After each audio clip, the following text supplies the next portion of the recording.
और निश्चित रूप से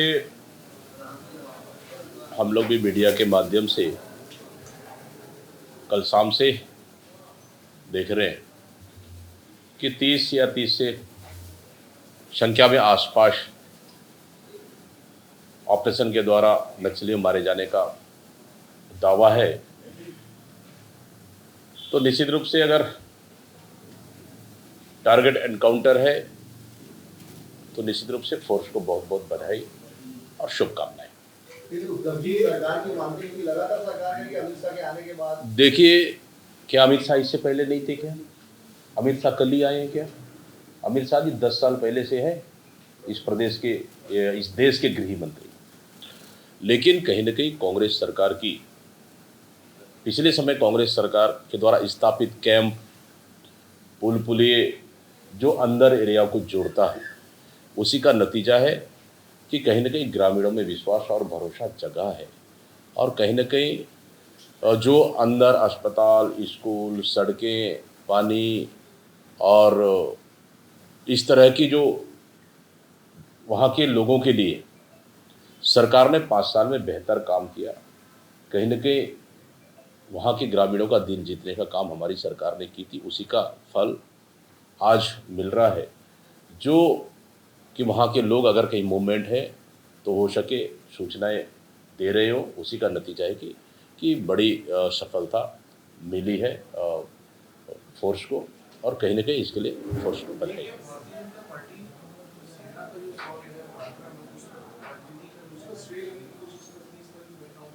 देखिए, सेना अपनी जगह पे है, और क्या तेलंगाना में नक्सलवाद का सफाया हुआ, वहाँ पे सेना की ज़रूरत पड़ी क्या? नहीं पड़ी। तो फिर सेना का यहाँ पे उपयोग, शौर्य प्रदर्शन, मुझे लगता है कि फ़िलहाल आवश्यकता नहीं है। अगर प्लानिंग के साथ लड़ा जाए तो निश्चित रूप से कहीं ना कहीं यह है कि कामयाबी मिल सकती है, लेकिन सेना को इसमें शामिल करना मैं समझता हूँ इसमें शामिल।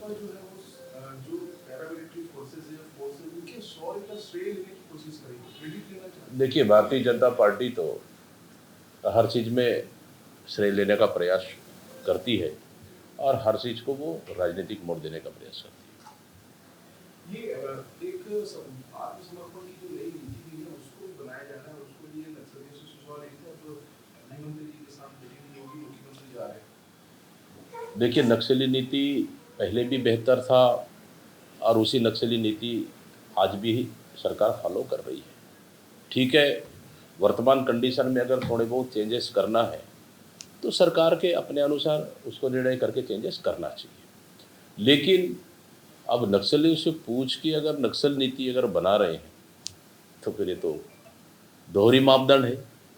तो सरकार बताए, गृह मंत्री बताए कि नक्सलियों से क्या सुझाव आया है, इसको सार्वजनिक करे सरकार। सर, पिछले कई दफे देखा गया है फेक एनकाउंटर की बात बहुत होती है। इस बार देखिए, अगर एनकाउंटर टारगेट है तो स्वाभाविक सा है, नक्सलियाँ खुद भी स्वीकार कर लेते हैं कि हमारे इतने साथी मारे गए हथियार के साथ, वो तो खुद लिस्ट जारी करते हैं। तो देखते हैं आने वाले समय में कि बहुत सारे जो घटनाएं हुई उन्होंने नक्सलियों ने स्वीकार भी किया कि पिछले समय 29 नक्सली मारे गए थे, उसमें भी नक्सलियों ने स्वीकार किया था कि हमारे 29 लोग मारे गए थे। मतलब क्लियर है, ग्रामीणों से कोई आवाज़ भी नहीं आई। तो ये सच्चाई है। अगर सच्चाई एनकाउंटर है तो नक्सली स्वीकार करते हैं कि हाँ, हमारे साथी मारे गए। अगर एनकाउंटर फेक है तो नक्सली भी जारी करते हैं कि एनकाउंटर फेक है, और ग्रामीण भी कहते हैं कि एनकाउंटर फेक है। तो सवाल ही नहीं है। ये तीनों प्रभारी सचिव जो है कांग्रेस की, ये अलग-अलग जिलों में बैठक भी ली थी और कार्यकर्ताओं से चर्चा भी की, तो क्या इसकी रिपोर्ट सौंपी जाएगी? नहीं, अभी पूरी बैठक पूरी नहीं हुई है, न्याय यात्रा के चलते बैठकें रोक दी गई है। तो अभी मैं समझता हूँ कि फिर इसी सप्ते फिर तीनों प्रभारी सचिव आएंगे और क्षेत्र में दौरा करेंगे, मेरे साथ चर्चा हुई है।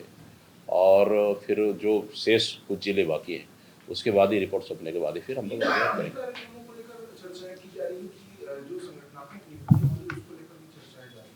हाँ, बिल्कुल करना है। अभी थोड़ा सा न्याय यात्रा के चलते और कुछ कामों के चलते, व्यस्तता के चलते थोड़ा सा पेंडिंग में था, लेकिन उसको जल्दी करना है हम लोग। एक बयान में आपने कहा था कि पहली लड़ाई जो है वो आपराधिक घटनाओं को लेकर आप लोग कर रहे हैं और न्याय यात्रा इससे निकालेगी, दूसरी लड़ाई बीजेपी के घोषणा पत्र पर होगी, उसकी क्या तैयारी करें? देखिए, अगर बीजेपी के खिलाफ हम लोग परत दर परत अगर हम एक एक पन्ने खोलने लग जाए तो हमारे लिए तो 30 दिन भी कम पड़ जाए। हमारे पास मुद्दों की कमी नहीं है, हमारे पास सरकार की विफलता कमी नहीं है, हमारे पास सरकार की नाकामियों की कमी नहीं है।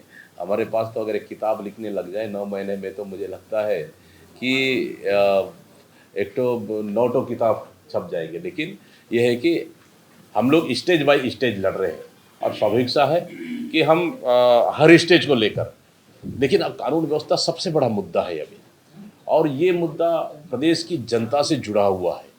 इसलिए लोग सहमे हुए हैं, डरे हुए हैं, हालात बदतर होते जा रही है।